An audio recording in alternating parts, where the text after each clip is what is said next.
Welcome to Commander Central, episode 41, and today we are talking about Battlebond. Is it EDH Masters or is it Battleboard? We will find out. But before that, we'll talk about some games we played and what's going on in the world of Magic, and maybe just discuss our feelings. I'm Dana. I'm Max. And I'm Chris. And what are your feelings, Chris? Share with me how you feel about Battlebond. Oh, okay. I can share with you about Battlebond. I like that. I was like, just share my feelings. What do you think? I'm like one of these new millennials running around or I was something? gonna say, Just your general emotional state. Chris is a Scorpio like myself. We don't do that until we get ready to blow up. He likes long walks on the beach. Yeah. Earlier it was, bright and sunny and raining really freaking hard. And now it's bright And and now sunny it's again. bright and sunny again, yeah. I need to mow my lawn tonight, I think. I mean, your Again? wife didn't do that on Tuesday? She didn't do it this week. It wasn't because of the podcast either. She did laugh at that part, but she I left it did in. not do it. Yeah. Max actually texted me. He's like, "Dude, do I need to delete that out, or is that fun?" Yeah. I don't know if we were joking, so I'm just going to question this. Because the cut's really hard, so I would prefer to leave it in. Right. She did find it funny, so it was all good. Anyone have any fun plans for Memorial Day weekend? I'll be in Minneapolis. Right. See, there's one big one, Star City Games Minneapolis, which Chris is playing at. Max and I are just going to be there as observers. And jamming EDH, man. Playing games with anyone who wants to play games. So if you are there and you're back in time, because this will have aired. If you after, go back in right. time to the tournament, If you, listen you to can this, see us. If you listen to this podcast, you want to travel back in time, then we'll have played with you on Saturday. Yes. How about beyond that, anything fun going on for your extra one day off? No, No. not at all. Building a time machine is what Chris is thinking. I'm just thinking, like, if time machines became existent, I must be dead before that. You died Because- last week because of boredom during the intro of the show.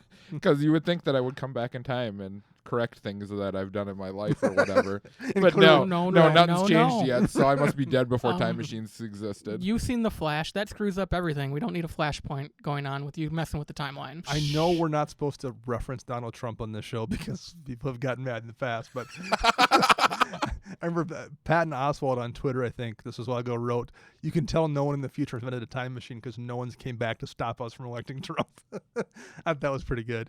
And I apologize to the fans who are going to get mad now that we made a Trump reference, but it happened. Oh, I can play devil advocate for the fans.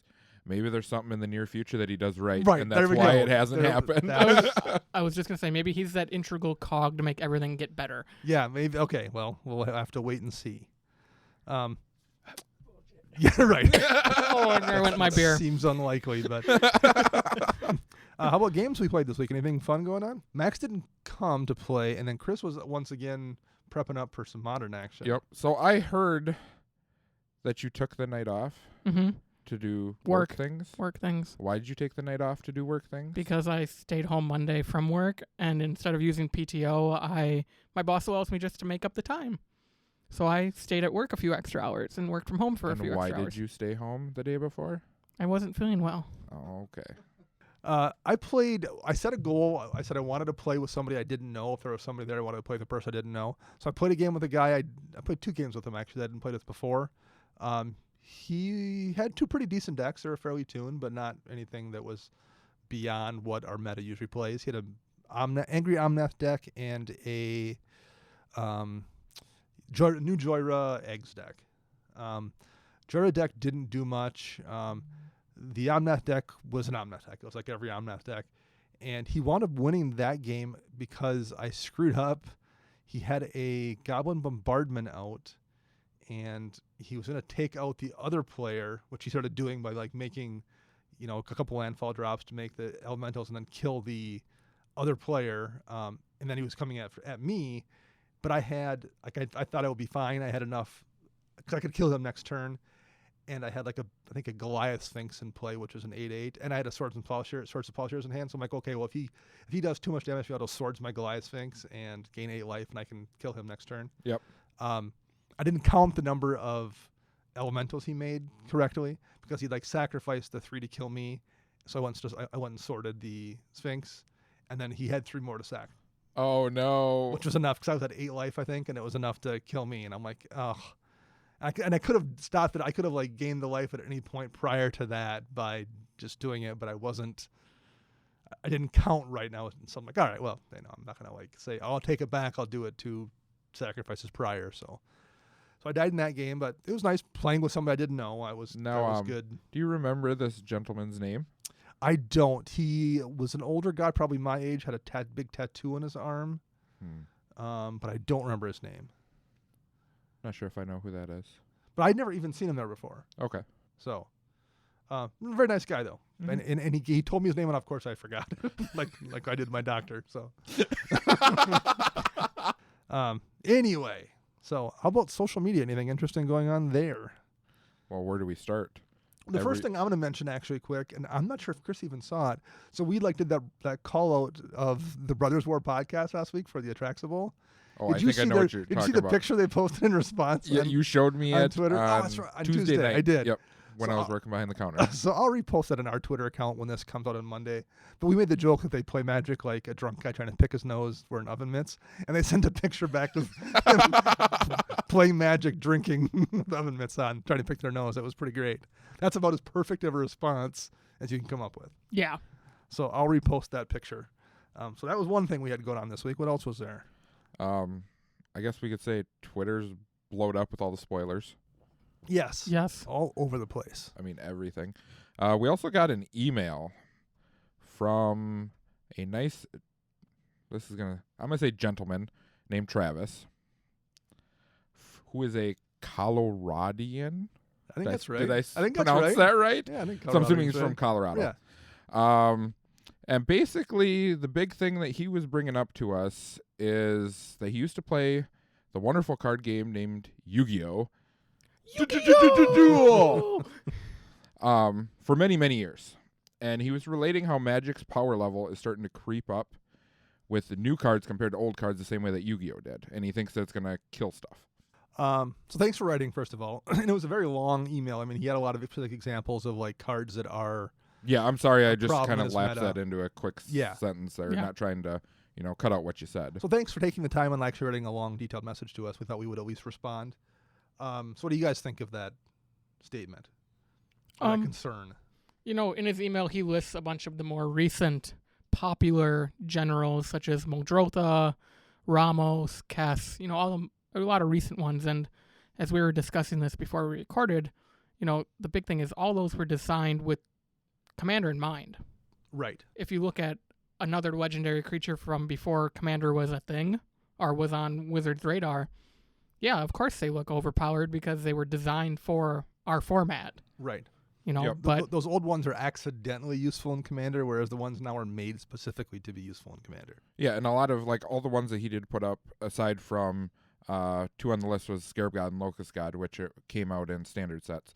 They were all specific for Commander. Right. They're not in other formats, so it's just your Commander format's already broken and super powerful anyways. So yeah, and I think if you look, yes, the specific commanders are better now than they were 5 years ago. I don't think there's any doubt about that. Yeah. I think though you still have the situation where most other spells are better 5+ years ago, 10 years ago, 15 years ago than the creatures are. So you're never going to see a spell that's better than Counterspell or Mana Drain. We're never going to see something better than Swords to Plowshares or Path to Exile. We're never going to see something that's better than Berserk. The old spells are still probably going to be better than anything new that we see. So they release new stuff, and it is really strong maybe in terms of the commander itself. I don't think your deck itself, the cards in the 99 aren't necessarily more broken than they once were. Yeah, I'm going to take Ramos, for example. I know someone, our LGS owner, who runs a Ramos deck, and it's Planeswalkers. Right. Whereas that's not... Broken. He limited it, so it's not like a broken card. Well, that's a good Ramos, point. You could play Ramos and be straight up, okay, I'm going to play all these multicolored spells, get all these counters, and just go ham. Yeah, that's a good point. A lot for the ham. That does sound good. But yeah, for the most part, a lot of the commanders are only as broken as you want them to be. Yes. If you want to build something really degenerate, you can. But that's true of a lot of commanders, and if you don't want to, you don't have to do that. Who does that? Right. Brago, the guy playing Brago. The guy playing Reki, History of Kamigawa. The guy playing Alesha, who smiles at My deck. deck's not broken. Turn 1 kill with Master Cruelties. Not turn 1. Okay, turn 2. Turn 3. If I ramp prop. Yeah, about turn 3 I could do But it. even that, like joking aside, that's pretty infrequent. And like Yes. Max's deck, your Brago deck is tough to play against, but like there's much more brutal ways to build Brago. Oh yeah. And then this will dovetail kind of nicely into the next thing I'm going to quick mention. It's still like the difference between a tuned commander deck, even our decks that are tuned, and a tuned CEDH deck. Those are miles and miles apart. Like those are just entirely different games. Yep. And the reason I said it dovetails into the next comment is we got a response back from the guys on the Laboratory Maniacs podcast because I'd asked about ramp spells in my Reki deck specifically, and they sent me a response back. Basically, it's already the first sentence of it. It's rather long, but they just say when counting ramp, you want to count ramp cards that get you to the point of being effective. That's what they would define as ramp, and that's definitely true in CEDH. But like in EDH, I thought about that. I'm like, yeah, that's true, because we talked about how I hadn't counted a bunch of the cards in that deck as ramp. Right. And I think if you bear that in mind, a lot of them aren't. I mean, Vorinclex is not a ramp spell in that deck because he comes out at the point where if you got enough mana to cast Vorinclex, you're already probably pretty effective. He's more win more than helpful. Or even something like Cage Sun. Like Cage Sun is a really good card, but it takes 6 mana to get Cage Sun out, at which point you're probably already able to accomplish most of the things you want to accomplish. It just lets you do more if you're drawing a bunch of cards or something. So I think that was a good line about what constitutes ramp. I kind of liked the way that sounded. And I think that's what I was kind of counting without really realizing it as well beforehand. Yeah. So they did a few other things too as well, but like they're playing CEDH. If you haven't listened to Lab Maniacs, you should check them out if you're curious about it. But it's a totally different deal than what we're playing. It's French literature compared to German opera. I mean, it's kind of the same. It's kind of in the same genre, but it's not at all the same thing. And while it's not really my jam, it's interesting to see those guys talk about the specifics of CEDH. And Chris might like it because you play 1v1 on a competitive level, and there's a lot more overlap there as well. Yep. So anyway, check them out, and thank you very much to those guys for writing into us. What else do we have? Atraxable 2018. The inaugural, I think that's how you pronounce that word. I don't do that well. I don't think we want to do Atraxa every year, but I think... But I think if we keep doing this every year, we could change to everybody using the same commander, though. Or do something different every year. But yeah, do something You could to get call it people the together. Podcast Brawl Bowl. Well, now we have to build brawl decks, and that doesn't sound fun at all. The PBB. And everyone will bring PBR, and we'll... I'm okay with that. We're from Wisconsin. PBR is so gross, though. It is a blue ribbon beer. It is They not don't good. hand those out to anyone. I feel like of all the people, CCO guys could have probably appreciate PBR. I feel like that would be... They have worse beer up there than PBR. So anyway, we'll have some more information on that. Friday, the 15th of June, I think, is what the planned date is for that throwdown. Yes. We don't have any times or any location specifically aside from it's going to be at the GP, but... Yes, we're going to try to scout out some tables and just dibs them for us. Yep. So we will make sure everybody else who's involved, I think we're up to 7 people. Yeah, 7 teams essentially. 7 teams. We'll all be tweeting locations and time once we all get a little more organized because we aren't. So here's Not at all. Here's the big question. So whoever wins, what's happening with the win? Is it like bragging rights? That's Definitely. the next organized part we aren't handling well. We should figure that out, though. That would be a good thing to have put a little something on the line for that. We should. I would say we would host the winners on our show, but we're just going to win, so it'd just be a normal episode. Right, it'd just be an episode of Commander I mean, you guys could do something like 20 U-Daddies. 20. What's a U-Daddy? Please explain that. It's like a bet. So I'm going to use this in racing terms because I'm big into cars. So you bet 20 U-Daddies on a race. So whenever whoever wins the race, the guy comes up, he's like, who's the best? U-Daddy. And you look at him, you're like, you daddy. I don't know if I need a bunch of dudes at Vegas calling me daddy. But I don't know that I don't either. So I know a bunch of other people in Vegas that I'd be fine with calling me daddy. Right. I'm just saying, it's something along the lines where it's a fun bet like that. That'll be for the Commander Central After Hours podcast. You can tell us about that, Max. Because then you can just troll people and just That's be true. Like, like, who's the best Commander player? You, daddy. All right, we'll come up with something. I'm not sure we'll go with the you daddy route, but that's also not a bad idea. We'll come up with something. I'm disturbed. I'm disturbed on the and inside. at the same time, intrigued. Intrigued. Right. All right. What else do we have going on? What's going on with the world of Patreon? Patreon, wow, we have just been blowing up. Thank you, everybody who is supporting us. We greatly appreciate it. We are going to start doing some cooler giveaways every month. Like this month, we're giving away the Marin Rat Colony deck. Yes. So you have until June 1st to become a Patreon of ours to get entered into that contest. I actually was working on the deck last night. I've got it down to, I think we're 20 cards-ish short. Yep. So I put a list on our Slack for you two if you have any of the cards we need, and I'll order the rest from Flipside Gaming. Flipside Gaming. Is that an updated list that you sent? Yeah. Okay, I'll go through. So- Because quite a few of those cards I have. So. Yeah, same here. So we want to give shout-outs to the following new Patreons who have come in the last week. Christopher Claus, and your U on your last name has the cool little German dot, so I probably pronounced that wrong. And umlaut. Yes. Mm-hmm. That's what it's called. Chris will give me It the is. look. It I is. don't know these things. It goes good with a brat. Yeah, right. Speaking of brats, I ate like 4 of them last night. Didn't feel so good afterwards. It is brat season. It my, is. my neighborhood perpetually smells like someone's grilling bratwurst or Ooh, hamburger. does Dr. Steve have the smoker constantly going? He hasn't had it going yet. Because when I was there last week, he's like, I bought a brisket and that's what I'm cooking. I'm like, I want to come over. I could smell it, but I'll have to ask him. I'm going to play with him tonight, I think, so I'll find out if he's got anything in the smoker going on. Raphael is another new Patreon. Who's also been in Slack. I Yes, think he popped up popped last in night. yesterday, and I think he's part of like the Jumbo Commander Discord as well. Brainstorm Brewery. Yeah. Okay. Joshua Christensen, thank you so much. And Steve, I'm not even going to attempt your last name because there's more consonants than vowels, and I'm going to screw that up. And an umlaut. No umlaut, but I think there should be. So, again, thank you, everybody, for supporting us. You help keep the lights on. You help do better giveaways like the Marin Rat deck, the pins we have coming, which should, by the skin of their teeth, be here in time for Barely Vegas. be here for Vegas, but we should have them by then. Nice.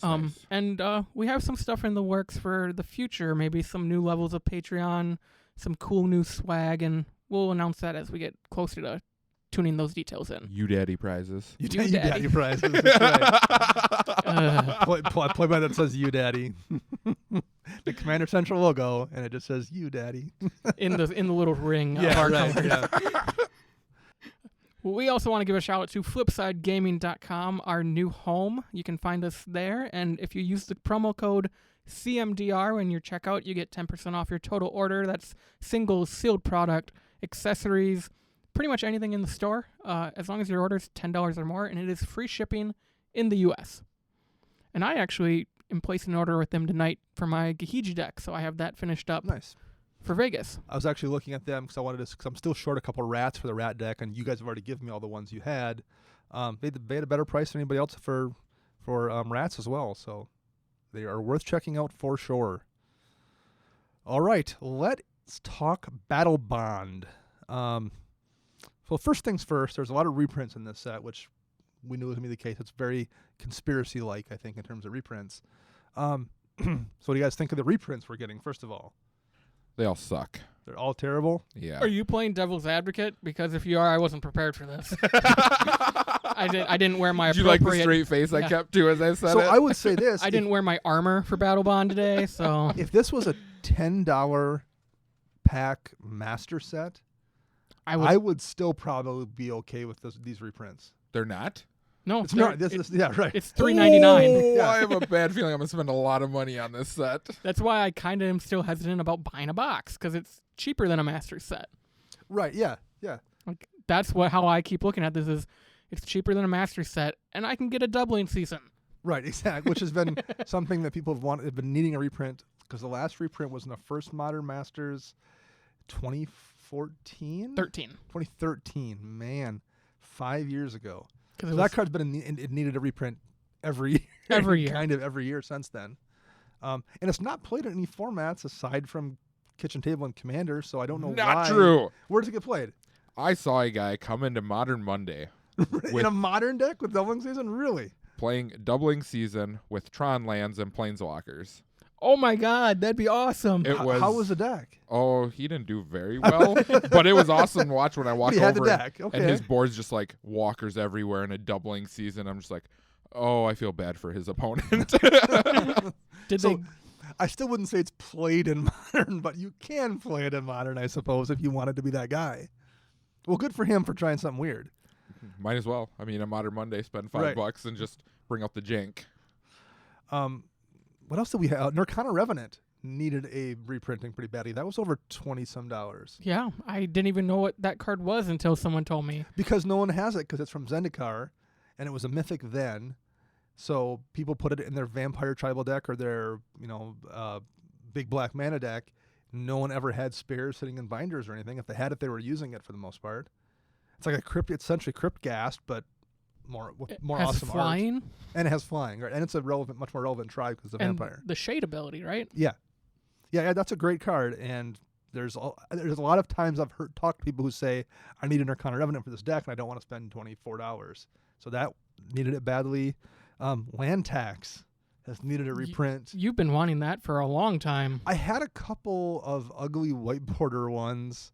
I think was it Chronicles or 4th edition it was in. I think it was 4th.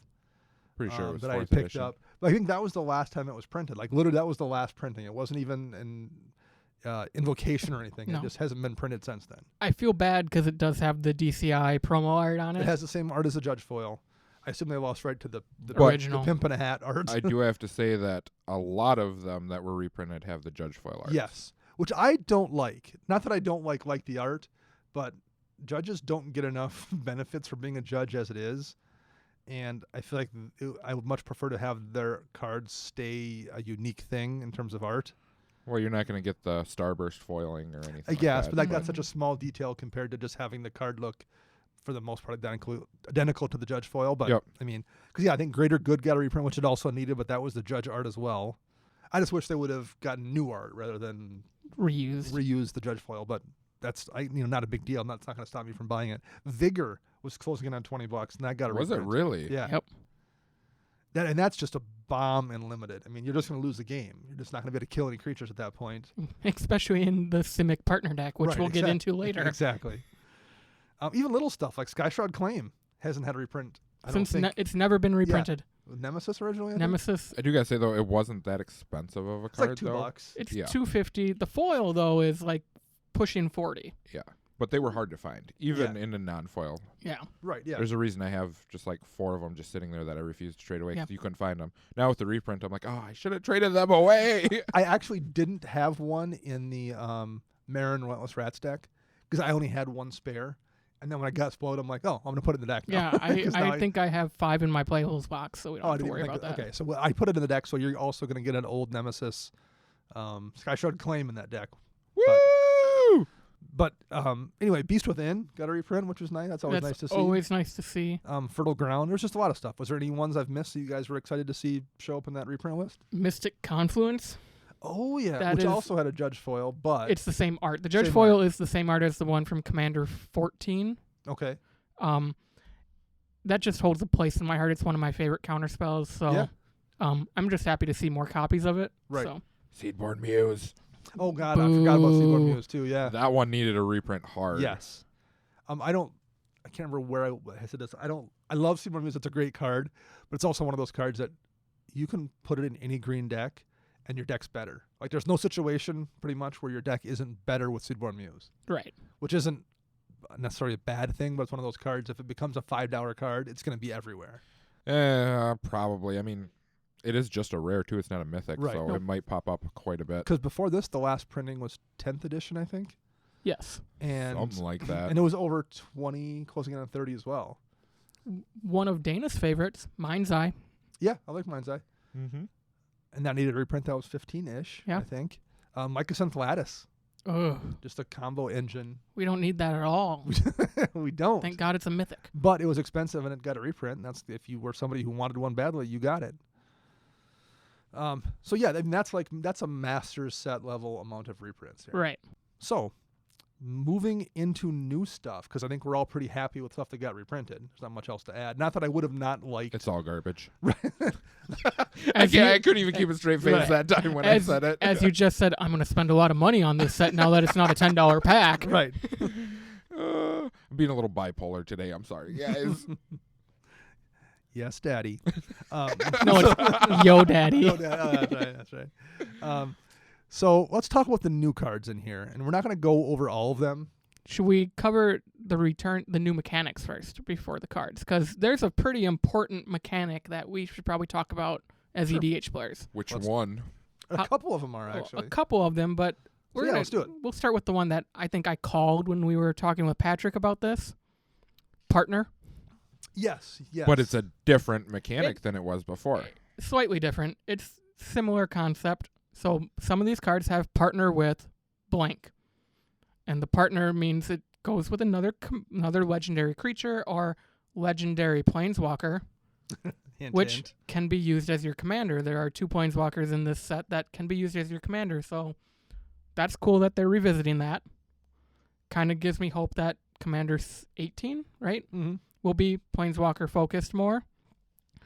But what's cool is that the partners will always come together in a pack. Right. So if So- you open one half, you will also open the other half. That includes the foil version. So if you Yes. open the foil planeswalker, the red foil planeswalker, you're going to get the blue foil planeswalker. They take your foil slot, and then you still have your rare slot and all your other cards. So some of these packs could have 17 or 18 cards in them just Right. based on how the distribution of the foils happen. Yeah, that really. It's going to be way easier to get. You'll see a lot more partner pairs coming out in actual like draft and constructed formats, let alone people building to it at giant decks. And as Chris hinted, the partner this time is a little different. It's partner with a specific other card. So Yep. it's not just generic partner like we saw in Commander 716. Yep. So every partner has a card you can only pair it with. So if you do want to build a deck around them, you are stuck in those colors. Otherwise, you can still use them as a monocolor deck, or I don't think there are any 2-color ones. So you can. What are your thoughts on partner with versus regular partner? I like it because both of them actually play with each other. Okay. Yeah. Yeah, I agree with Chris. I like it because they both play off of each other's weaknesses and strengths. It kind of gives the newer players that maybe I like drafting. I like Two-Headed Giant. I'll go do a Battlebond event at my LGS, and I've been wanting to get into Commander, but I don't really know where to start. And now, look, I just have 2 new partner commanders that I can build and see what happens with. Yeah, I agree too. I know people have said to me when I've had this conversation, they like how open-ended the old partners combination are, where you can just put any 2 together and do whatever you want with the deck. But the way most of those were designed, they don't give you a specific build path for that deck. So people then, for the most part, not always, wind up just jamming their Seedborn Muse. Good like I stuff. mentioned. Right. So they just put whatever cards are useful in that deck, and that's just what it is. And maybe that's something that you like, but like me personally, I just like to see a deck do something weird. Right. And the partner with these commanders all have real specific ways you want to build them. And that to me is more interesting than just Acidic Slime, Seedborn Muse, Birds of Paradise, because you're playing green, Terastodon, Right. So I like this new version of partner myself. Looking back at Commander 16 with partner, I feel like if they would have done this partner with another creature, it would not have been as successful. Probably not. Because all of those partners really didn't have anything super unique about them. I mean, they all do something. Right. I mean, Vial Smasher's awesome, Thrasios and Tymna are awesome, but, you're only using them as mainly utility pieces versus Correct. a commander, where if you look at the Krav the Unredeemed and the white creature that he pairs with, they obviously work well together or work well individually, depending on how you want to build your deck. Yes. So what other mechanics do you want to touch on here? There's a couple other cool ones. There's a new mechanic called assist. So assist says another player may pay up to X colorless mana of this spell's cost. So we'll look at a card like Game Plan. It's a new card to Battlebond. It's 5 generic mana and a blue for a sorcery, and it has assist 5.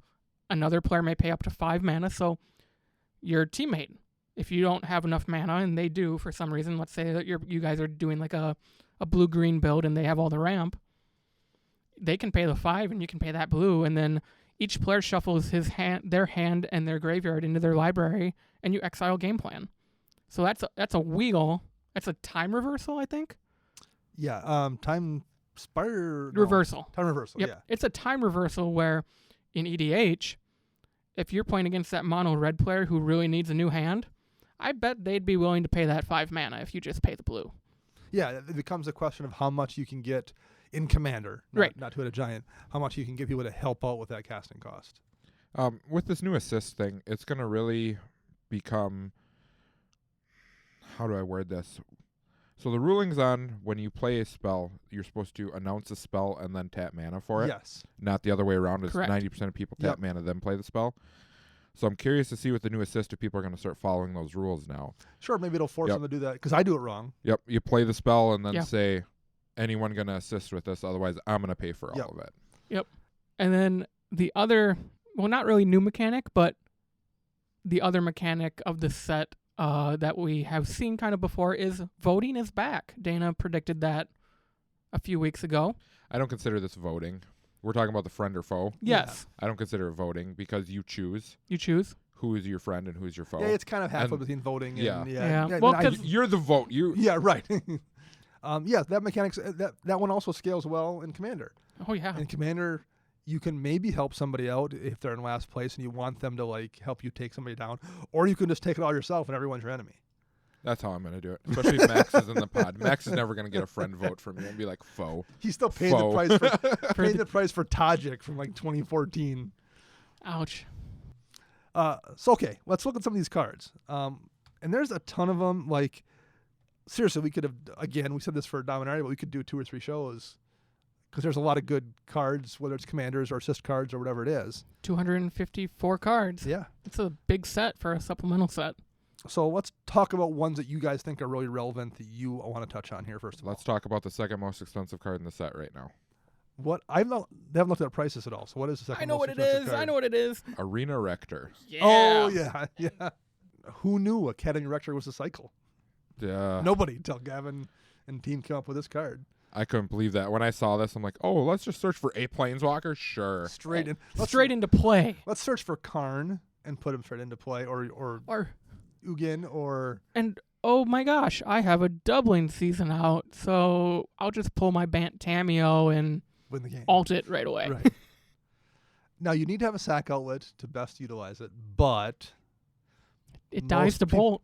Most people who are looking to abuse it have some way to sacrifice it for the most part. Yeah. I mean, at least it doesn't die to Skull Clamp. That's all I got to say. Right, Yeah. that's true. If it did, I would just be like, oh, you guys screwed up with this one. But I already have a handful of sack outlets in my Dejeru deck, so I can sack him and recast him to go get more Planeswalkers. So I'll just, sack her to high market and go grab whatever I'm going to go grab. There's a doubling season in that deck, so it's not going to just win me the game, but I'm absolutely going to get one for that deck. Oh, yeah, it's totally worth it. I just can't believe it. It'll go get that Elspeth for you in Alesha. Yeah. and then you can recast. I guess he's intrigued. I'm just thinking of other Planeswalkers I could put in the deck then to try and combo off with this. Oh man. Ugin, Karn.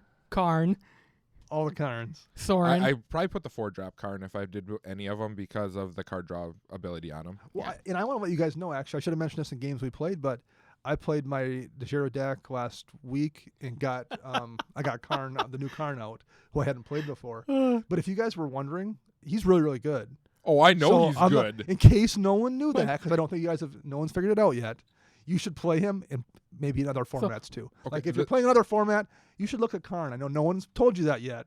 So we'll put this in perspective. Turn 2 Karn in Affinity, and we'll just stop there. That's just the end of the game. That's done. Gross. Because they don't plus them. No, let's just minus them and create a top and construct Scion, or whatever. Yeah. Who's got For power all- toughness right. equal to all the artifacts you control. Oh, that's just lovely. It's That's just game cute. over. Yeah. Well, I think I was sitting at home working on Tuesday night, and Dana messaged me. He goes, well, Karn's good. Justin's sitting over here laughing because I'm drawing more cards than everybody else in this game in my mono white deck. Oh, it feels so good, It doesn't does. it? It did. I mean, as a 4-drop too, because I'm used to playing Karn, and you're like, I'm out of mana. No. I play Karn, and I'm doing stuff. And I still have mana left because he's only 4. Yep. See, Oh, that, so good. that Dejeru deck, because it's mono white, and this is the only reason I'm saying it, you need to put Paradox Engine in that deck. So when you do cast those expensive Planeswalkers, you untap everything. That's true. Untap all those tokens you just swung with. So here's another thing for you, too, to remember with that Karn. is when the cards get exiled with silver counters on them. If your Karn dies, they stay exiled with silver counters. So if you return Karn to your deck, retutor them, play them, you can bring those cards back. It doesn't say it just says a card. It just says exile with a silver counter on it. Yes, Yep. it does not specify it to that Karn. Yep. I will have to remember that. Anyway, we're way off topic here. I know, it was just something that popped in my head. I'm sorry. Okay, back on. Arena Rector is good. Yeah, Put woo! one in your deck. I feel bad though. Like the art on this, I wish it was like the hologram they're showing. I wish it was like either Will or the other Planeswalker. Or Karn. Or just or like a character we know, because it'd be cool to do like a little Easter egg. Be like, that hologram is like Dak Faden. What the heck? Yeah, Is he that going would to be show up cool. in Battlebond 2? Or Yeah, that was kind of a missed opportunity. A lot of the art is only okay for a lot of these cards. it looks. Granted, this was kind of taken with like an esports perspective, so it all looks very like League of Legends-y, CGI-ish. Which I mean, I actually prefer that type of art. So I really like a lot of the art in this set for the newer cards, but I can understand the people who it's not the typical Magic style art. I like seeing them try different things. Yes. So even if I don't love it, I respect them making the attempt to go outside the box a little bit. All right. So Arena Rector, really, really good. What else? Can we talk about Archfiend of Despair? I was going to say, Sure. I have a huge list of cards I that I do wanted too. to I talk do too. about. So So Archfiend of Despair is the third Archfiend now we've seen in Magic. Third or fourth? I think it's the third. Okay. third. I think Dean Guti of Commander Time. Oh yeah, that was on his show this week. They talked about that on Filthy Casual. Yeah. So he is 6 black for a creature demon, not legendary, which I was surprised by. Yep. Flying. Your opponents can't gain life. That's always handy in EDH. At the beginning of each end step, each opponent loses life equal to the life that player lost this turn. Beginning of each player's end step. Yes. So it's Each opponent loses life equal to the life that player lost this turn. So what is that? That's wound reflection essentially. Essentially. On a stick, but that's rough. Mogus says hi. Right, What's up, exactly. homies? So I'm going to hit Dana for 6, and everybody else is going to lose 6, if not more than that, at my end step. But you can do it also surprisingly. Like he doesn't have to be in play for that to happen. So you can do the damage that someone might say, okay, I'll be fine and I can take it. Second main phase, Then you throw him down. Then you play him, and then it happens. Yeah. Is it every player loses, or is it just that player loses what that player lost? At the beginning of each end step, each opponent loses life equal to the life that player lost this turn. So it hits everybody. Yeah. That is gross. I'm just curious who it actually is triggering off of. Is it triggering off of, so it says each opponent, so is it each time that you lose, or is it the player's turn when they lose? It's a good question, and of course the rules text isn't Judge! up on Scryfall yet. So we'll cover that next week. But still, being able to drop that second main phase. Hold on. I'll send a message to my wonderful L2 right. Lee Henderson. No, I'm not going to do that right now. We'll take a half-hour pause here. But yeah, no, being able to do that and then like clean it up, kill somebody afterwards when they thought they were fine. Right. Great. Yeah, that's also kind of a weird cycle that we didn't know was a cycle until they started printing Archfiends. I like them. They're cool. They're flying demons that do stuff. Well, I've got one here that I would imagine is also going to get mentioned by you guys as well, but I'll say Stolen Strategy. 4 and a red for an enchantment, and at the beginning of your upkeep, exile the top card of each opponent's library. Until end of turn, you may cast non-land cards from among those exiled cards, and you can spend mana as though it were mana of any color to cast those spells. So it's a Gonti and Atali had a baby and it made an enchantment. Yes, pretty much. So up until now, Outpost Siege was probably Red's best, like repeatable draw or card advantage outlet.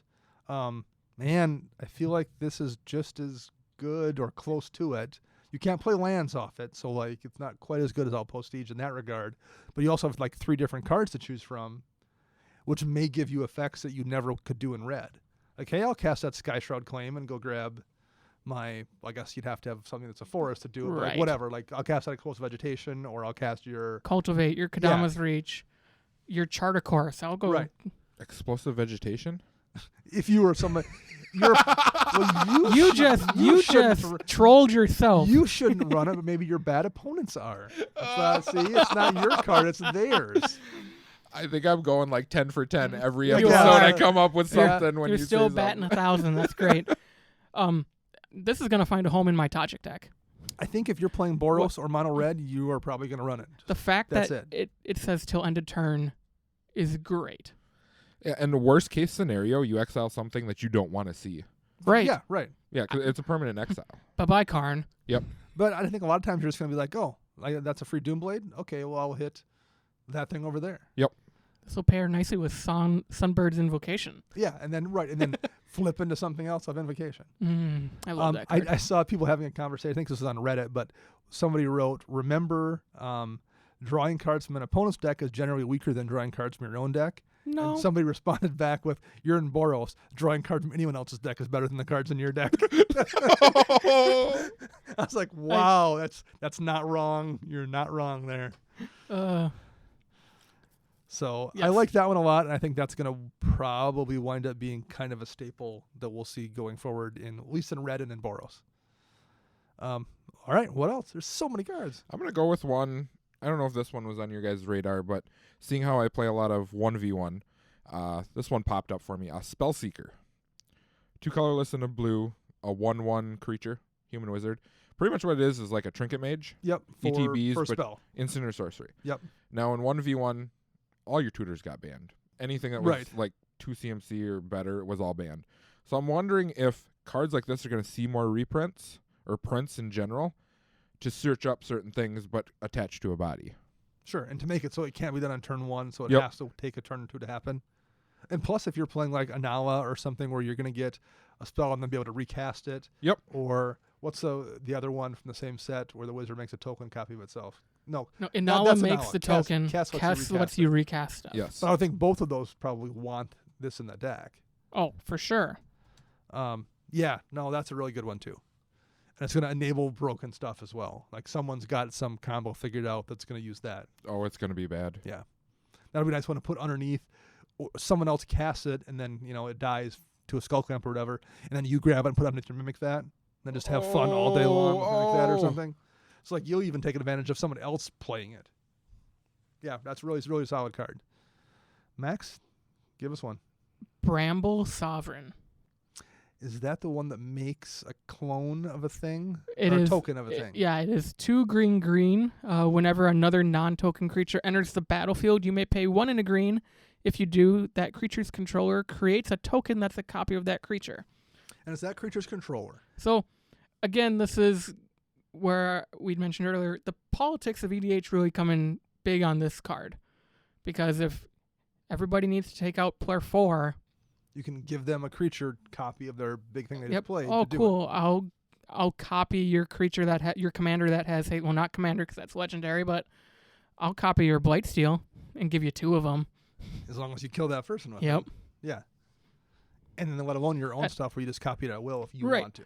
And what else also I like about this is it's a 4/4, so it has a beefy body. A 4/4 for 4. Yep, standard. Right on curve.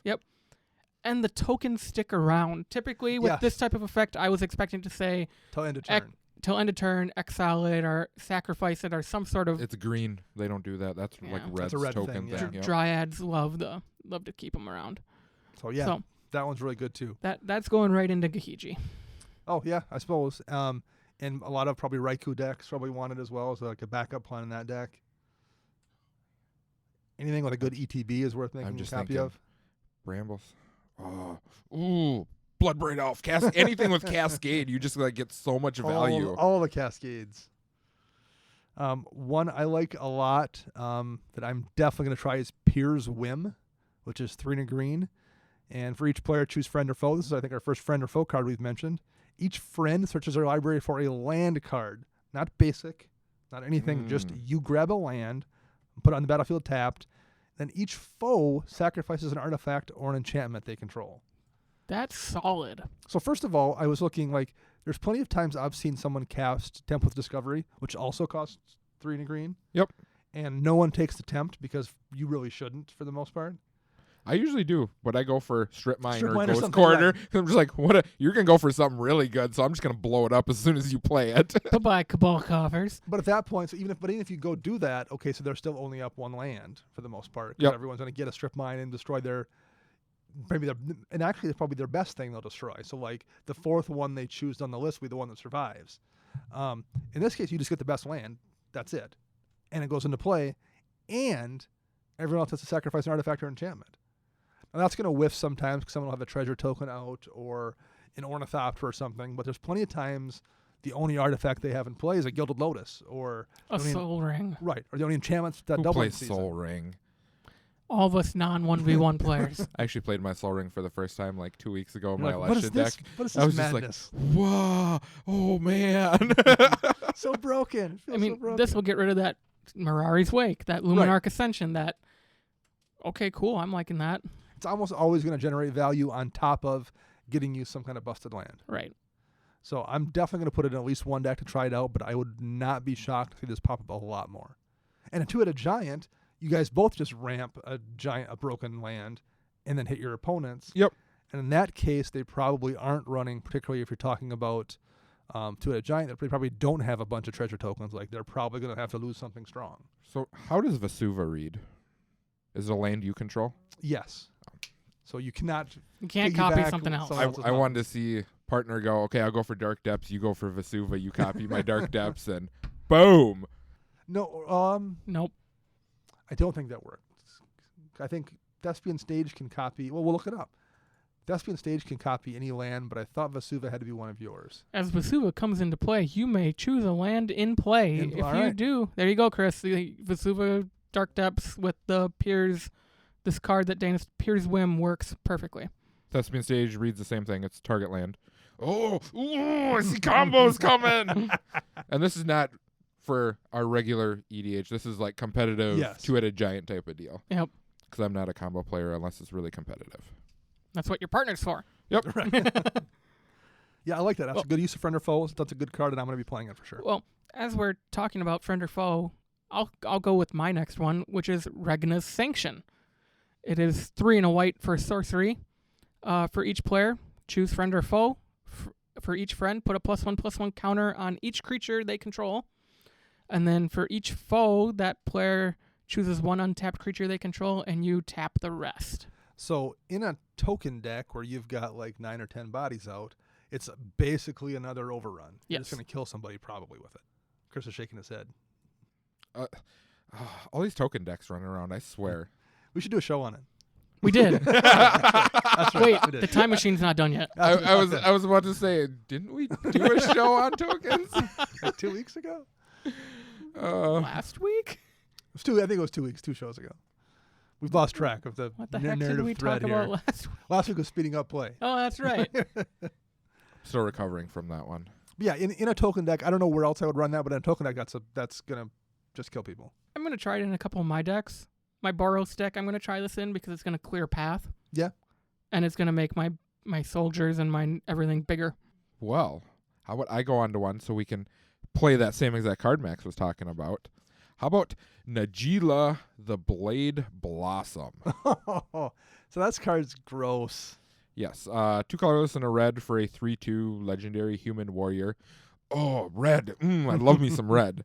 So whenever a warrior attacks, you may have its controller create a 1/1 white warrior creature token that's tapped and attacking. Pause. Timeout. May. So Yes. if you're up against a warrior tribal deck across the table from you, too bad for them. You're not going to help them. Correct. Oh, I'm thinking about Also- just making warrior tribal with her anyways. Also, pause. Whenever a warrior attacks, not non-token warrior. Yep. So whenever a warrior attacks, so the warriors you're making from this, the next turn then proc more warriors. Yeah, that's just awesome. I mean, just that ability right there. But wait, If that's there's it, more. right. If that was it, if that's where the text ended on that card, that would be a great card for warrior tribal. Oh, That's yeah. it. If that was all it was, but that's not all it is. Call now and For the low price of Wooburg, untap all attacking creatures. They gain trample, lifelink, and haste until end of turn. After this phase, there's an additional combat phase. Activate this ability only during combat. So the warriors you made in the previous combat step make more warriors when you're swinging with them in this combat step. Oh, geez, what is going on? and tokens And there, since you have Wooburg, you can play all 5 colors. There's this really awesome card called Druid's Repository that you have now just created an infinite combat loop. After this, like within 5 minutes of this popping up on the spoilers, I get a message from Max. I just bought 4 foil Druid's Repositories For like 75 cents a piece. I'm like, I don't care if they stop at $2, I'm making money. Druid's Repository, and that's a good card just anyway. Like Druid's Repository is just a good card in a combat-based deck anyway. Yeah. But yeah, no, that's so. This one, this is insane. Yes, I really busted. like it. I was thinking of Mighty Dragon that was just printed that we talked about earlier called Ramos. Yes. Who just gives you Wooburg by removing Right. counters from him. Oh. It's too bad Ramos isn't a Dragon Warrior. That would be Oh my that would no. be perfect. That would be horrible. But we were going through a list of all the warriors. There's a ton of really strong warriors in There different is. colors. There's They've just never had any support in the past. 656 warriors. That is According a lot. to Scryfall, I might have screwed that advanced search up, but that's a lot in 5 colors. This is probably, out of all the cards, this is the card I'm going to be hunting the most to find. And I'm going to find it in foil. Nice. I want to see that deck because that's going to be strong. Yeah, and it's an aggro deck, and that's how I play. Right. But even if the commander isn't out, okay, so your commander's stuck or gets killed immediately, you are still going to be able to play warriors that Do are strong stuff. combat creatures. Anointed Procession? Oh, wait, Doubling Season gets a Right. reprint, and And- you can play 5 colors? What? And Parallel Lives. Oh, You so have good. all the token doublers. Oh, that's disgusting. And a lot of the warriors are white, so an Catcher's Monument makes soldiers. Never mind. I thought it made warriors. But there is a couple things that make warrior tokens. I don't remember off the top of my head what they were from Kanza Tarkir, I believe. Yes. Um, Oh, nope. Catcher's Monument does make warrior tokens. Oh, nice. Oh, Whenever you cast a creature spell, create a 1/1 white warrior creature token with vigilance. I do have a bad feeling with this card, though, that it's going to turn into one of the high-tier, really competitive deck. Oh, for sure. I could see that. Yeah, So dirty. I didn't even put it on my list of cards to talk about because I literally thought I was like, someone's going to mention it because it's so No, this so, was so like the good. number 1 card Yeah. on there. I'm like, oh, a red for 3. Oh, a 3/2 for 3, and then, oh, look at all that text. Yeah. So I have one that I'm curious to see what you guys think of it. Play the game. 6 white for a sorcery, so 8 mana, which is a ton. Exile all non-land permanent. So it's exile, and it's all non-land, so it hits planeswalkers too. They're all just gone. And it has assist, so another player may pay up to 6 of that cost. So in Commander, at first I thought, well, that's probably pretty good because you can get somebody else. Because for the most part, you're not going to be casting this until you're behind. And if you're behind, that means somebody else probably is behind. And you can probably get someone else to share some of that cost. But will you? So will that work out? I'm wondering what you guys think. Because in theory, I thought, well, that's good. That's a exile all the things that you can maybe con somebody else into paying a good chunk of the mana cost. But will it work that way? What do you think? Have you played with some of the people we play with and how greedy they are? Well, they would not go for this. Who are you talking to? Right, exactly.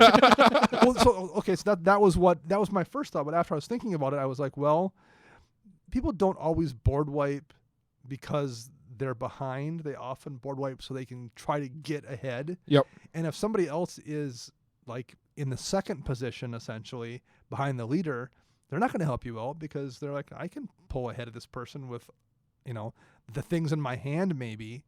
So I think you might have, and people have to be untapped. You have to have people that have left like 4 or 5 mana or 6 mana if you're hoping to get all of it paid for free to help you out. And that's not something people do a lot either. So I just don't know. I feel like I could see it being really useful, and I could also see it you just having to spend 8 mana every time. I think if it wasn't an exile, if it was like destroy all non-land permanents, it would be probably jammed in every white deck. Well, because if it's destroy too, you can cheat things. Be like, I'm playing on my Avacyn deck. Yep. I don't care. Yeah. Whereas this case, you're like, ooh, exile, that's gonna screw me up. In It some hits everything. situations. Like, I mean, the destroy effects, you could have, with exile, you don't get like your skull clamp triggers. You don't get Right. your death triggers. Whereas if it was destroy, someone would be like, oh, look at all these death triggers I have. I will help you. Yeah. So this would be a card I want to see people talk. I want to like hear from people maybe in 3 or 4 months on the road and see if it worked out. Because I could, if you told me it wound up being a great board wipe that you always had help with, I would believe you. But if you told me it was terrible and no one would ever help, I would believe that too. I could see it going both ways. I'm not gonna lie, the flavor text on this card is amazing. The most sensational plays send everyone home breathless. Yeah, there's a bunch of good flavor text in a lot of these cards. I also kept looking at it thinking, well, I could get away with spending 2 mana from my board wipe, or I could run Hour of Revelation and pretty much always just do it for 3 with no worries at all. So it's one that I'm mentioning not because I think it's going to be great, but I'm really curious because I could see it going either way. Yeah. Should we talk about the Planeswalkers? Sure. No. Well, I agree with Chris. I'm not a big fan of them. I do too, but because it's our first partner pair of Planeswalkers, we should at least mention them, I think. So we have 2 Planeswalkers. They cost the same CMC at 6. Rowan Kenrith at 4 and 2 red. And Will Kenrith, I believe they are siblings. Or maybe they're husband and wife. I don't know. They are siblings. Siblings, okay. Yep. At 4 blue. This isn't a Game of Thrones situation where they're both. I was about to say something like that. I was going to say the people we buy collections from, but okay. Right. That would work as well. They both, this is what tinfoil hat time. They both have 4 loyalty, and their alts are at 8. And this set has doubling season in it. Although you're probably not in colors and Commander where you can access it, but unless you're playing Najila or Ramos or that's true. Scion the Ur Dragon or Tazri or Child of Alara. There you go. They're both pretty expensive. 6 mana is a lot for a Planeswalker, and their loyalty isn't very high. They're both 4 loyalty. 4 loyalty. Rowan has a +2, a -2, and a -8, and Will has the same thing. And to be quite honest, they aren't that great. No, I don't think they are either alone or as your commander. But someone will build them. I mean, in a deck because it's unique. It's the only Planeswalker partners we have. Yep. And may well be the only ones we get. Who knows? Right. It's kind of a tough I gotta thing say their emblems are super powerful. Yes. Will's is target player gets an emblem with whenever you cast an instant or sorcery spell, copy it. You might choose new targets for the copy. So, yeah, that's insane. And then Rowan's is target player gets an emblem with whenever you activate an ability that isn't a mana ability, copy it, and you may choose new targets for the copy. So basically, they let you do a bunch of dirty combo-centric stuff. And then copy it all. Yeah. I should put the red one in Alesha with my new Arena Rector and get the emblem and then double Alesha triggers and Oh, the Alesha triggers, yes. I wonder if you won't see maybe people try to turn a Mizzix deck into this that gets that draws too much heat. Like when I play Mizzix, everyone wants to kill me because they can't let me cast Mizzix and do anything or the game's over. So I think you could maybe turn a Mizzix deck into these guys and have it be less threatening. Maybe, I guess Mizzix is 4 to cast. Right. It would not be as 6. good. I just mean so you can avoid that thing where everyone's like, screw you. You're playing Mizzix. If you were going to do that, I think the path you want to go down is get Will out first because he has the a Lignify effect for his +2. He can protect you a little bit. Up to 2 target creatures become 0/3 base power abilities. and lose all abilities. So you can build a little bit of a defense for a turn. Now, is that an end of turn type of deal? Until your next turn. So if you're player 1 and you do it to player 2, they got to wait a while. And that really shuts somebody down. Right. And then Rowan's +2 is, and during target player's next turn, each creature that player controls must attack, if able. So you can make them turn their creatures into terrible jank and then force them to swing and then block. Yeah. Yeah. Or you just force them to swing and then you play Polymorphous Jest and turn them all into 1/1s and then just eat them. Put as many layers as possible of annoying things on there. Yeah, they're fine. I've got no real urge to build a deck around them, but somebody will. Yeah. We'll see this combo in the shop because it's just a weird, unique thing that someone will want to have Planeswalker partners, but it's not going to be me. I have guesses on who it will be, but that's for After Won't Dark. be me. So since we're talking partners, we'll talk about the first 2 that were spoiled, and that's Toothy, Imaginary Friend, along with I just forgot his name. His imaginary friend. So we'll edit that. That is the imaginary. That is the imaginary friend. Pier is the main kid in the combo. So I think he must revolve around the story in general because I see a lot of the art. He's in a couple of different cards. They all are. All the good legendary partners are all in a lot of art, or they have another card named after him. think that everyone who has a Varel, the whole Clade deck, just pulls out Varel and slaps in these two and has a better deck. That's it. Your deck is just better with these guys as your commander than it ever was with Varel on top of it. For sure. I think you could probably say the same with maybe some not so well-tuned Azeri Claw Progress decks as well. Yeah, that's probably true as well. I think you could slot him into the 99 and still use his experience ability, but these two might actually be better at the helm. And we're in a set with doubling season where that gets reprinted, so that's there. Yeah, doesn't he have like it's a hardened scales ability, isn't it? Yes. But it's not just creature. Hardened Scales is just creatures, I believe, right? So it's a Winding Constrictor ability. Hardened Scales is only +1/+1 counters. Okay, gotcha. So it's a Winding Constrictor. Any amount of counter is doubled. Yeah, if in this case, if one or more counters will be put on a permanent your team controls, that many +1 of each of those counters is put on instead. And Winding Constrictor only cares about artifacts and creatures that get the counters. Okay. So the reason that is relevant here is because you can essentially run this as a Planeswalker commander if you want to do Super Friends in those two colors as well, because your commanders will then, your Planeswalkers come in with an extra counter on them. Why are you giving people these ideas? If they haven't seen this already, They haven't figured it then out. they should be listening to us. We're trying to help out those poor, unfortunate souls who don't have a Super Friend. You're helping them to create enemies. Right. And anybody at D20 Gaming here in Eau Claire, don't do this. No. No. Does that affect then subsequent loyalty abilities? So it comes in with an extra counter.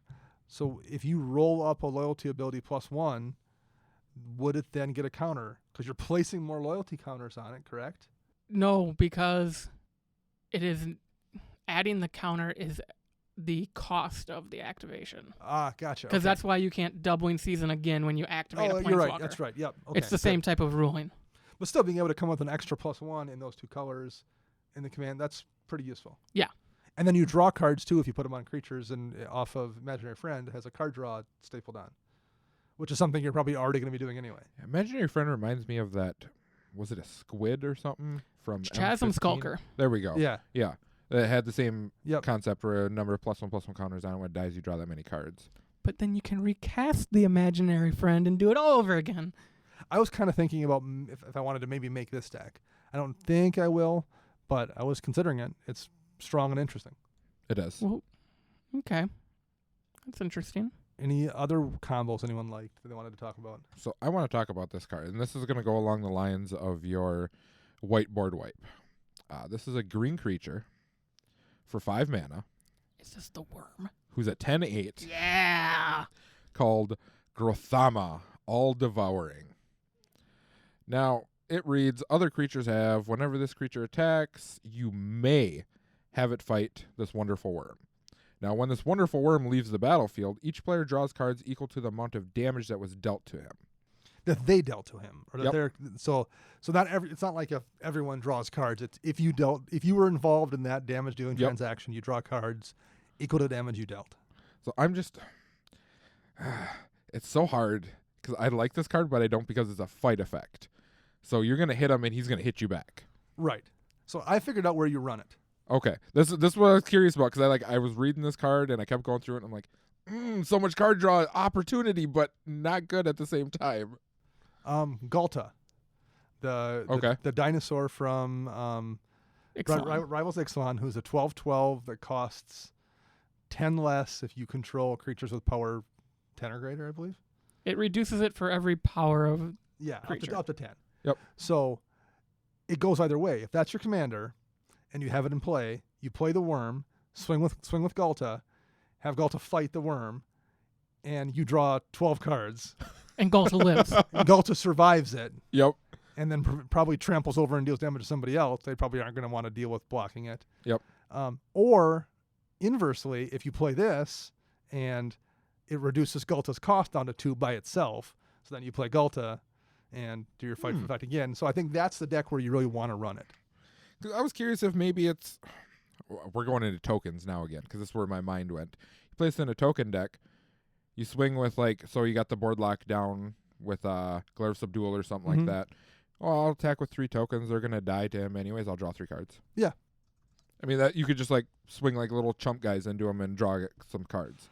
I think it's the kind of card that could easily burn you, Like someone else could have some way to draw a ton of cards more Yep, than you that- can if you're not That was careful. totally in my notes. It's like this is a double-edged sword. Yep. Or you can find, oh man, the only way I can get anything out of this is if I lose my big creature, and I'd be better off just playing Life's Legacy or something if I'm going to lose my creature just to draw some cards and not take the risk that somebody else abuses it. But if you're in a deck like Galta or maybe like Ronus or Nylea where they're indestructible by default. Yep. And you can I'll fight every turn. I don't care. Maybe you'll get lucky and lose a creature, draw a few cards. I will fight every turn, never have my commander die, and draw 6 cards or 8 cards every single time. So like there's a few certain decks that want it, and it's nuts in those decks. I was seeing different opportunities like Darksteel Plate, make him indestructible type of deal, and then just smack. That's funny. They all die, and I'm still coming at you. And if you give it hexproof somehow, then you can still target it for the fight effect, and nobody else can. So that's also something you can work around. I did not think about the hexproof side of that. Now, Shroud, you can't do it, but if it's hexproof, you can. It's got opportunities. It's something I'm probably going to look at, seeing if I can break it some way, somehow. Well, if you play it correctly, it will break the game. Yep. The indestructible part, Gramotha needs to leave the battlefield for the draw trigger to happen. Yes. But I'm saying on your creature that's doing the fighting, so your guy doesn't die. You'd make that indestructible. Oh, that it is a May effect for that. Yep. But if you make him indestructible, like instant speed indestructible or something like that, so they're all like, okay, they're all gonna fight him and be like, okay, in response, I'm gonna make him indestructible. Kills all their guys. And also drop on a bunch of cards. Gotcha. Yeah, that was a one that's really interesting in a design as well. I kind of liked that they came up with that. Somebody told me that they thought that was their attempt to design like a raid boss. Okay. It's like an end boss. It totally seems like that. Then you get your loot, because in League of Legends, the big boss that gives your team a buff if your team captures it is Baron Nashor, and there's I think a similar looking one in Dota. In Dota, that's kind of a big worm like that. So I'm like, I feel like that's definitely their attempt to do like a loot worm that your team can kill and gain benefit from. Awesome. And that was somebody else who pointed that out to me, but yeah, that's really clever, I thought. I got one more card I want to throw out there then. If anyone else does too, we can. Oh, I got a whole bunch on here. I made way too many notes for today. So the one more I want to mention, because there's a ton. Last one standing. Colorless, black, and red sorcery. Choose a creature at random, destroy the rest. So, okay, you can get burned. You're like, I'm going to wipe the board. Seems like a total Rakdos card. Yeah, it does, for sure. It's definitely on theme. And, once in a while, they're going to roll the dice, and it'll be like, oh, my Elvish Norn lives, everything else dies, or something. Like, you're going to occasionally get burned. But very often, it's just a 3-mana board wipe. And 3-mana board wipe, that's really, really useful. Yep. Because there was the one is Bantu's Last Reckoning. Yep. But your land's not on tap. I mean, that's a stiff price to pay for that turn 3 board wipe. There's another one. There's a mono red one that's 1 colorless, 2 red. Any player may pay 6 life or to have it deal 6 damage to it, and then it doesn't go off. So this is being able to do a 3-mana board wipe is really, really useful in some decks, and I think this one is a much safer way to do it. Particularly if you're like your goal is my deck is kind of slow, and I want a board wipe on turn 3 regularly, because I'm gonna shut everyone else's first 3 turns off. I think this is a good way to do that. Yep. Yeah. So this is one I liked a lot. Yeah, it's really cool. I like the art. The little fox guy, like he's like the little kid of all the combats. Like, yeah, I did it. I want to put this one to Max. I got my fire sword and I did it. That's what it is too. That's great. Some train all their lives for a shot at the title. Some just get really, really lucky. That's what the flavor text is. That's every Tuesday for me at the shop. Right. So Max, what's your last card you want to mention here? Because I'm fairly certain I know what it's going to be. Do you now? What is it? It's Krav the Unredeemed. Whoa! I thought you were going to mention your Dramoka's new buddy. No, I'm not going to mention Dramoka's new buddy. Which would be Archon of Valor's Reach. Yes. Okay, so we're going to talk about Krav the Unredeemed. He is a 4 and a black for legendary creature demon. He partners with Regna the Redeemer, who I'm not a big fan of, so that's why I'm not talking about them both. Yes, Regna's the angel. Yes. Yeah. Krav is a 3/3, and he has an ability for black, sacrifice X creatures, target player draws X cards, gains X life, then put X +1/+1 counters on Krav the Unredeemed. Well, so Yaheni decks are a thing. Yep. I think Krav fits right into those. Mono black tokens is a thing. I might turn my Tesa deck into Krav. Either the partners or just Krav. The fact that it's a draw engine in Orzhov Yep. are a draw engine and life gain engine in mono black. I think that's all really cool. I wish he had flying because he is a demon, but I guess that's why he's paired with the angel. Right. She's Half on his the back. demons don't have flying anyways. Yes, Daddy. Yo, daddy. But I just think this is a really cool card. Like I said, Regna the Redeemer, I'm not a big fan of. I think her ability She's is overcosted. overcosted, and her ability is extremely lackluster. But it works well with him because she makes tokens that you can sack to him to make him bigger, and so forth. It'd be cool if she gave him flying. That'd be really cool. Why, he's just going to die to Baneslayer Angel anyways. And that's perfectly fine. I run that card. All right, Chris, what's your last one here? Which one? Let's see. I got like 4 of them. So. We could have easily done 2 shows again. All right, we'll just go into one that the card speaks for itself, and it's called Stunning Reversal. Oh, the The 4-mana instant black spell. If you were to lose the game, instead your life total becomes 1 and you draw 7 cards. That is awesome. Yes. It's essentially like you have one last chance to get it done. And it's black, so it just And it it's fits black. the theme. And if you have enough mana, then you, in those 7 cards, you drop Sorin and you reset your life to 10. Right, yeah. You just netted 9 life. And drew a fistful of cards. Did it. Game over, friends. Secret tech from Commander Central. The card I mentioned for Max that he's going to do is the Archon of Valor's Reach. I'll just quick mention 4 green and a white. And it's got Flying, Vigilance, and Trample, which, is useful. That's great. As Archon enters the battlefield, choose Artifact, Enchantment, Instant Sorcery, or Planeswalker. Players can't cast spells of the chosen type. So essentially, in that Dromoka deck of yours, Max, players already can't cast instant spells, or at least they can't cast them when you care. You don't care if someone's counterspelling stuff on their turn. Yeah. And, occasionally something like a Doomblade will get through or whatever. But, like, for the most part, instants are already shut off when you care. So now you're just going to shut off sorceries, too, and be like, okay, no one casts board wipes either. So you can't deal with me on my turn, and you can't wipe the board. Yeah. Combo this with Bramble Sovereign and make a copy of it and choose 2 things. Yeah, right. Yeah. Bramble Sovereign doesn't fly. It doesn't go in the deck. But this is where you could run like Helm of the Hosts or play yourselves or something. And we had this discussion when this card got spoiled, and yes, like Dana said, I jumped all over this. Love it. It's going to go in Dromoka, and I think I have figured out it's going to take the spot of Steel Hellkite. Okay. Is what it's going to get cut for. Which is a good card. Same CMC, but Steel Hellkite always gets killed before I can really do anything with it. And because our resident token player really hasn't been showing up at the shop lately, what I use Steel Hellkite for doesn't really matter anymore because we don't really have a token deck around unless Dana busts out Talrand, and then he just has blockers anyways. The thing about Steel Hellkite that you don't really think about, but it being an artifact creature makes it so easy to remove. Yep. Like somebody always has a way to kill that Steel Hellkite if it's coming at them, whether it's a disenchant or just a regular destroy target creature or whatever. There's so many ways in Commander to get rid of Steel Hellkite that I just very infrequently see it get through. I think I'd rather have Wormcoil Engine because when it dies, at least you get at least an you ability. get something out of it. Yeah, right? you're still getting. And Steel Hellkite's what, a 5/5 for 6, a 4/4 for 6, something like that. 5/5 for 6. Whereas Wormcoil's a 6/6 for 6, so It doesn't fly. we can make it fly. It's called a Goblin Catapult. If there was a Flying Wormcoil Engine, I would absolutely be in that deck. It would be the most broken card in Magic.